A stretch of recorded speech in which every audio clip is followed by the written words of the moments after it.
Good evening and thank you for joining us. A Thunder Bay man has been charged with careless driving causing death following a 4-month-long investigation by Thunder Bay Police. On the night of September 24th, city police officers, along with Superior North EMS and Thunder Bay Fire Rescue, responded to a major 2-vehicle collision on Red River Road near Hill Street. It involved a sedan and a Jeep.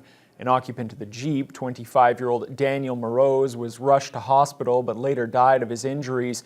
The driver of the sedan, John Larry Biancaspino, is now facing charges. The Thunder Bay Police Traffic Unit initiated an investigation which recently concluded, and as a result of that investigation, a 58-year-old male from Thunder Bay has been charged with careless driving causing death under the Highway Traffic Act. We treat all fatal motor vehicle collisions as criminal investigations until they can be proved otherwise. So there are extensive investigations within our team that take some time. At-large City Councillor Aldo Roberto is facing financial penalties in the wake of a public complaint about his conduct. An Integrity Commissioner report will be discussed at Council on Monday evening. The investigation focused on a social media post from Roberto after a pickup truck ran over a tent at a local homeless encampment in the fall. It happened on October at County Fair Mall. No injuries were reported, but the accused was later charged with dangerous driving. Roberto posted on Facebook right after the incident that he hoped the actual cause was the wind blowing the tent that then hit the truck. That prompted widespread criticism online. Some said Roberto shouldn't speculate about a crime that was still under investigation or suggest an innocent explanation. The 16-page report from the Integrity Commissioner outlines many concerns. The Commissioner also recommends that Roberto be suspended 5 days of pay. Council has 90 days to make a decision. The report also recommends the creation of social media guidelines for city councillors. Council has tentatively set the 2022 budget. Some key decisions were made during the final round of deliberations last night. While the overall tax levy increase didn't change dramatically, councillors debated the new police headquarters and whether to add safety netting to local arenas. Vasilios Bellos reports. The initial recommendation to Council was to earmark $56 million for a new police headquarters. But then, the police board downgraded that request to $2.4 million for this year to cover design work and locking down a preferred location. Council ultimately voted in favor of those changes, but not before a lengthy discussion. Councillor Shelby Chung voted in favor of funding the full project now, believing it would help policing across Thunder Bay. We need to somehow regain the authority of the police and bring back the sanctity of the uniform. I believe that this building is completely intertwined with the issues that we are facing. It's not just that one angle, but it's a huge part in how we police in Thunder Bay. The approval of the initial $2.4 million does not mean the project will go ahead for sure, especially with an upcoming election of a new council in the fall. That's one of the reasons some councillors were ready to make the larger commitment of the original funding request. Mayor Bill Morrow, who sits on the police board, stated the decision to lower the ask was something they were confident about. The board did vote on this twice, and twice the board thought that not including the 56 at this time was the appropriate way to go. I don't know if you feel the need to debate that or ask questions about that, but plain and simply, fact on the table, that's the position of the board twice. Council voted 8-4 to allocate the initial $2.4 million for the headquarters planning process. Another decision during the meeting centered around adding safety nets to arenas in the city, but it was ultimately defeated by Council. Councillor Cody Fraser believes the netting would negatively impact the user experience without significantly improving safety. A vast majority of user groups are children that probably can't even raise the puck to the glass, let alone over the glass. Of course, there's going to be risk associated with any kind of patrons at a sporting event. I mean, if you go to a Thunder Wolves game or a North Stars game, there's disclaimers on the ticket. There was a public budget meeting scheduled for Thursday night, but it was canceled after no community submissions were received. The current tax levy sits at 2.36%, just above the 2.25 target. The budget will be ratified on Monday night. Vasilios Bellos, TBT News. Turning to COVID-19 now, another person in the Thunder Bay district has died of the virus, and the number of COVID patients inside the Regional Health Sciences Centre remains at a near record high. There are 51 COVID-19 patients being treated at the regional hospital, one off the record high set on Tuesday. 7 of those patients are in intensive care, down from 8. The hospital is now 95% full, and the ICU is nearly 82% full. The death being reported by the Thunder Bay District Health Unit is the 75th of the pandemic. There are 137 new cases since Monday and 287 active cases. The Northwestern Health Unit has changed its daily case reporting once again. There are 249 active cases there. The 7-day test positivity rate has fallen to 19%.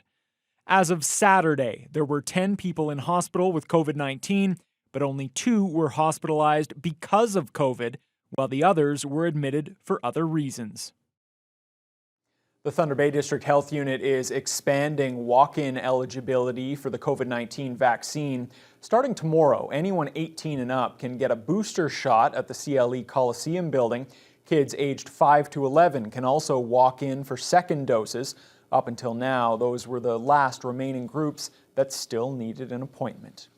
Ontario is reporting fewer than 3,000 patients in hospital with COVID today, as both hospitalizations and ICU numbers continue to gradually decline. There are currently 2,939 people in hospital, down from more than 4,000 a week ago. 555 patients are in intensive care. The province is also reporting an additional 72 deaths.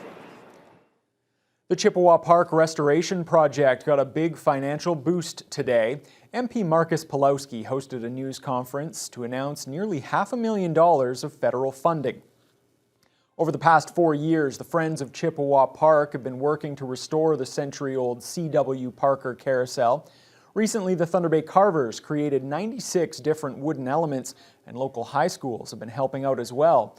Today's announcement brings $450,000 from Heritage Canada to help pay for the construction of a $1.6 million addition to the Chippewa Park Pavilion to house the restored carousel.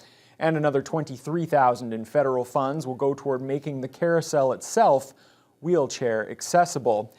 Pawlowski announced the money at a conference today. I think that the funding from Heritage Canada signals the significance not only of the carousel, which is a designated heritage structure, but of the historic significance of the pavilion itself. So it's really nice to provide this funding. I think the carousel will certainly be maybe the kernel around which the rest of the park can grow. The restoration of the carousel's wooden horses continues and is expected to be mostly finished in time for the upcoming season. The pavilion expansion is expected to begin in September. When Krista McCarville isn't thrilling curling fans out on the ice, she's a teacher at Holy Family School, and her students are some of her biggest fans. Today they got all dressed up in Northern Ontario colors to cheer her on from the classroom. Mitchell Ringos was there.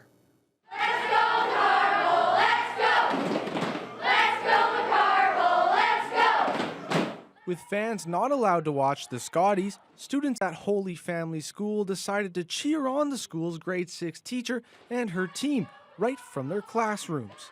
The kids got all dressed up in their team's green and gold colors with custom curling hats and accessories to watch the Krista McCarville rink play against the undefeated New Brunswick team. School principal Ryan Gatto thought it was a great idea to join in to support the team at the school, especially with McCarville being such an iconic figure in the classroom and on the ice. It's a big school community feel here, and if you walk through the hallways, you're going to see teachers and staff and students in wigs and hair dye and everything else. So green and gold all the way here at Holy Family.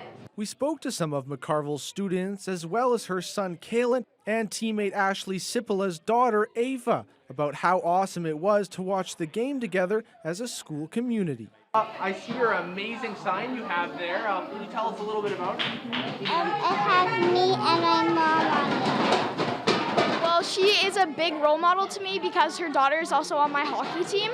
So as a young athlete, I really look up to her. Well, my mom is on TV, so I like to see how everybody cheers her up and stuff. It's really exciting to watch my teacher play. It's like really cool.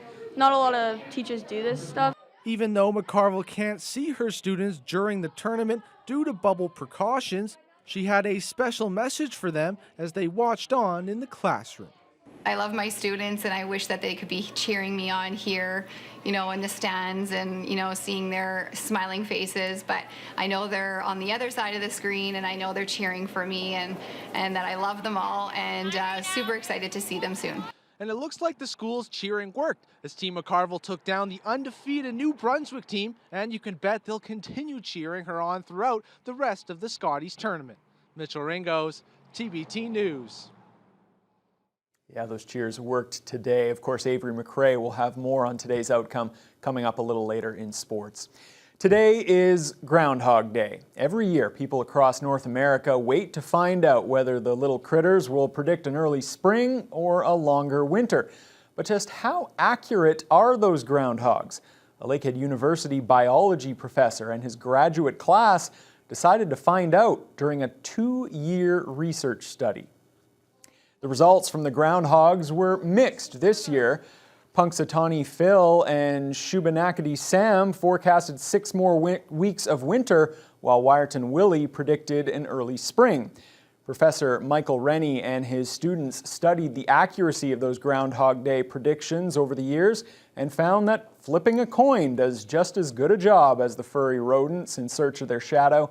The researchers gathered 500 predictions from 33 groundhogs across North America and compared that with data from nearby weather stations. They concluded the groundhogs correctly predicted the onset of spring 50% of the time. We weren't able to do the analysis on all 33 groundhogs that we took data from, but Punxsutawney Phil, which is one of the most famous ones of Groundhog Day, the movie fame, and also from the States, we were able to look at their records, and Punxsutawney Phil is actually predicting spring with increasing frequency, which might suggest that he's listening to the climate science that's out there.